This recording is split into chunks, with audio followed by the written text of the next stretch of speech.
Okay, hi everyone. I am Kara Stone. I'm going to be talking about a game that I made called Ritual of the Moon, and it is not a post-mortem, it's a pre-mortem. I'm still making it, and it's on its way to that death.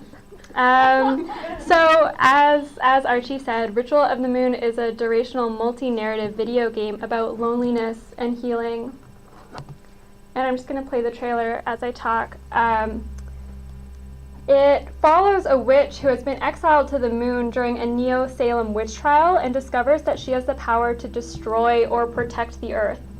The game is played for 5 minutes a day over 28 days, with choices that determine the player's unique path. Each day that passes delivers a small tidbit of the love and betrayal that has landed the witch on the moon to watch over the earth that does not accept her.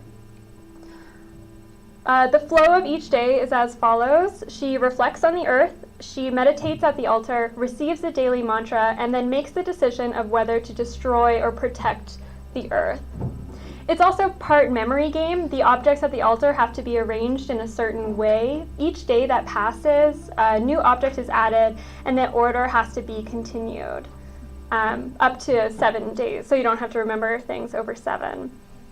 And it's to, connect the days together as well as be a ritual, to attend to something in a specific way. The idea came from a particularly hard relationship in my life with a close friend who I felt was abandoning me, and I didn't know if I should blow up and expel all of my rage and burn our friendship, so she finally knew how much she hurt me, or if I should keep offering love and try to heal it, even if it feels unreciprocated and unnoticed.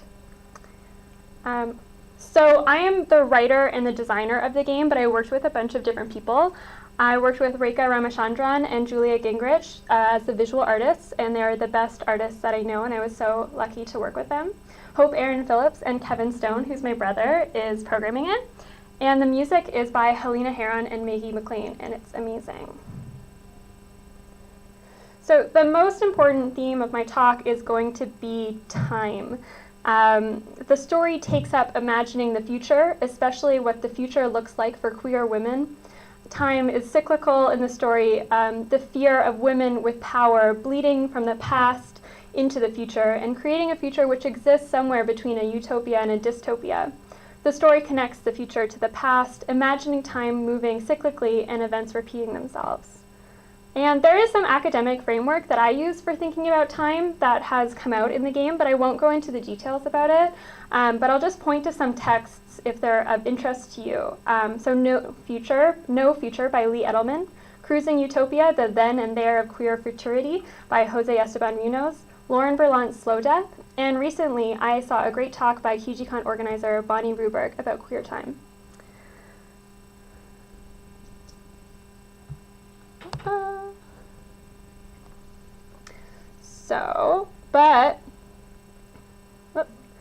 I'm starting to see time in more than the theory and the content of the game.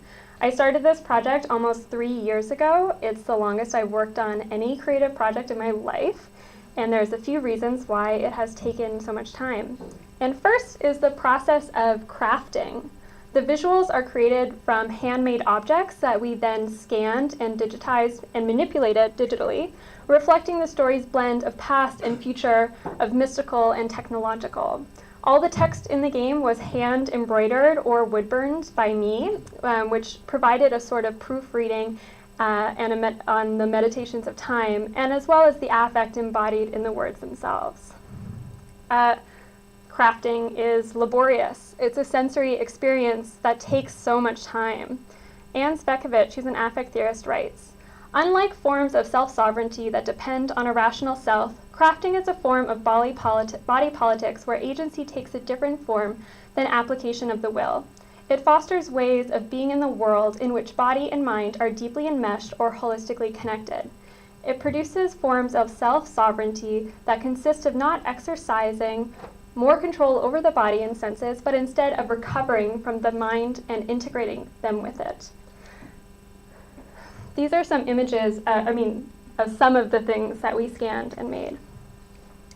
The history of technology is interwoven with that of women's work and traditional crafts. And we aim to sew together dichotomous ideas of handmade and digital, of the past and the future, magic and science fiction. Sadie Plant's books, Zeros and Ones, Digital Women and the New Technoculture, revisits women's part in creating and using technologies, pointing out that early computer programming was likened to weaving on a loom, early film editing to sewing, and digital pixels to cross-stitching. The interconnection between craft and technology doesn't just exist in the past. Current technology is made by young women of color in low-paying jobs where they wrap wires in specific patterns, they're bonding things to chips, and packaging, literally making our phones and our computers and consoles with their hands.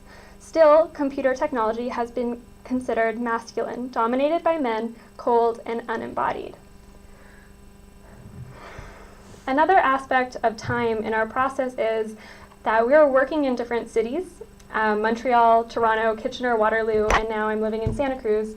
Our working style with the two visual artists took the form of crafternoons when we all could be in the same city. Otherwise, we had weekly craft dates, weekly Skype dates to show each other our work. So we're not at a studio 8 hours a day together. We're actually working at other places for 8 hours a day and then squeezing in our time here and there when we have the energy. Ultimately, as many of my games are, I see Ritual of the Moon as about mental health and well-being. That comes up in the process of creating as well. As it happens, a few of us on the team have issues with various mental distress, and there were flare-ups of it while working on it. And as the person in charge, I was in charge of navigating those ups and downs of everyone and finding times when we could all sync and work together productively. It's one thing to think about my own cycles of work and recuperation, but factor in many people and it's much harder. How do we give ourselves and others the time to heal while also really wanting to work on a game and having deadlines and having pressure? I don't know the answer, but I know that I had to learn to be softer with both myself and of other people that I've been working with, and accept that there will be times when we really want to be productive, but we just can't be, and that's more important than any game by far. I deeply believe that there's a possibility of creating art as a healing activity, something that sustains us and gives us life rather than draining it. But what are the structures that ensure that? And what kind of art are we making? That's something I will be exploring for a long time. Inside the game, the player tracks their choices over 28 days, so you can look back and see how you are feeling each day. It came from my own practice of journaling. I rate my days at the end of each day, like 3 hearts out of 5, or 1 star out of 5, or 0 stars. And being able to look back at the shifting stages pulls me out of the belief that I'm stuck in a certain feeling. That the way I feel right now is the way that I'll feel forever and nothing will ever change. But being able to flip back a little bit reminds me that things always change. And it helps me better understand the cycles of my moods and identify if anything is really becoming a problem that needs to be addressed. One of the last additions to the narrative of this game was the option of suicide. And that came from a time when I felt that I really wanted to die, while simultaneously trying to hand embroider all of the text of the game. So depending on the choices you make, suicide becomes a third option to escape the binary choice of destroy or protect. It's an example of the ways in which these social hardships drain us and wear us out over time, and the way some of us, especially women, internalize conflict into self-hatred and anger at ourselves and self-destruction. I want to say that Ritual of the Moon is inspired by Afrofuturism and works on indigenous futures. But that makes it seem like I was inspired by it, and then I took that inspiration, and then I came out with Ritual of the Moon. And that's very linear, but that's not how it was. It was truly a back and forth and a development over time. So I set out with Ritual of the Moon, not really thinking about social politics, as I said, just a relationship between me and a friend. Yet over the past 3 years, I see so much of it as coming from and informed by and in response to the political climate, as well as a part of other political artwork. I didn't even know that there was going to be a queer love story until I started writing it. I'm not sure I even knew how queer I was until I started writing it. And things just pour out when you give them the space to. The team is predominantly queer women. There's a non-binary person and my brother. The team is also predominantly white, but not fully. When designing the game, the witch, the only person that we see in the game, the art team, Julia Gingrich, Rekha Ramachandran, and I tried to stay away from white as default. Rekha designed multiple faces that shift color. And this is a GIF, I don't know why it's not GIFing. But she designed multiple faces that shifted color, flickering or fading, and that really spoke to her own artwork that is about mixed race identities. And something else that has become meaningful to me as time has continued is the witch's veil. We started with the intention of it being a classic witch's cape, but it really became cemented as a hijab or chador, types of veils that many Muslim women wear. It seems so important right now to consider Muslim futures and believe and fight for a future where Muslim people exist and are welcomed and are maybe not sent to the moon. Sorry. And I've been thinking about what I've been calling late inspiration, things that I feel have really inspired my own work, but I didn't see them until after the idea has been formed. Ideas that are already floating out in the world, and multiple people are picking them up. Works that pull out fragments in my work that I didn't know were there because they were so deeply embedded that I couldn't see them.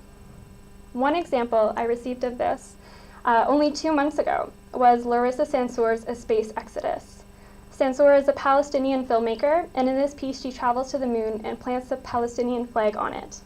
It's obviously very bittersweet to claim a space finally as her own, but there is no other place on Earth that she or other Palestinian people can be a citizen. Nowhere on Earth to exist. And it's a really beautiful film. You can watch it online. In sci-fi, space is often seen as a new frontier. Ritual of the Moon is much more like Australia than like the US. The witch is sent there to live out the rest of her days and die, which is seen as a more humane than just killing her. And it might seem far-fetched now, or maybe not, to send someone to the moon to eventually die, but I think about the Canadian government, I'm from Canada, still upholding laws and practices that send Indigenous people off their land to keep them off the minds of us white Canadians who live close to the border. And it's a slow and stealth genocide.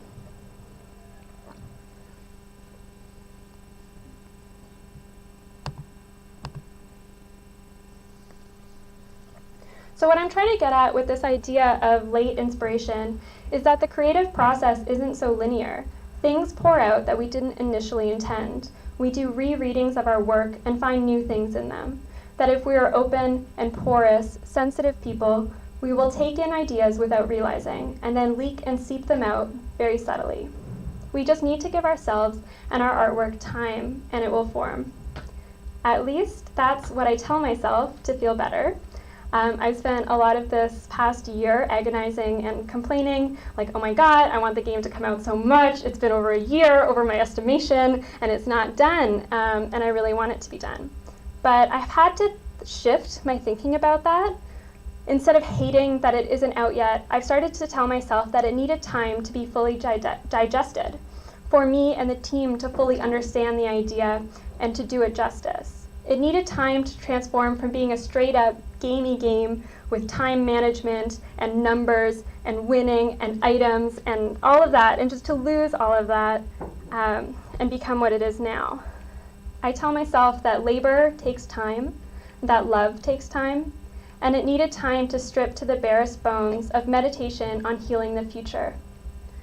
I'm also used to making things on my own in a hypomanic state where I work, and exhaust myself and then I'm done with it. But the pace has to be different for this game because the game is about a different pace. It's about daily dedication in small bits over long periods of time. It's about meditating for 5 minutes a day because over time that becomes a ritual that sustains us. And also that maybe it's waiting for the right time to be released. Maybe it's waiting for a time that makes the most sense. And I'm realizing that it feels more prescient than ever. I know it's on many of our minds, that push and pull between the desire to set the world on fire and give up on it totally, and on the other hand, put every ounce of ourselves into making the world better, even if it feels fruitless, even when the majority feels against us. It feels befitting and relevant to consider the future of queerness, of race, and of mental illness in North America and much of the world at a time when living on the moon by yourself doesn't seem like such a bad idea. Thank you.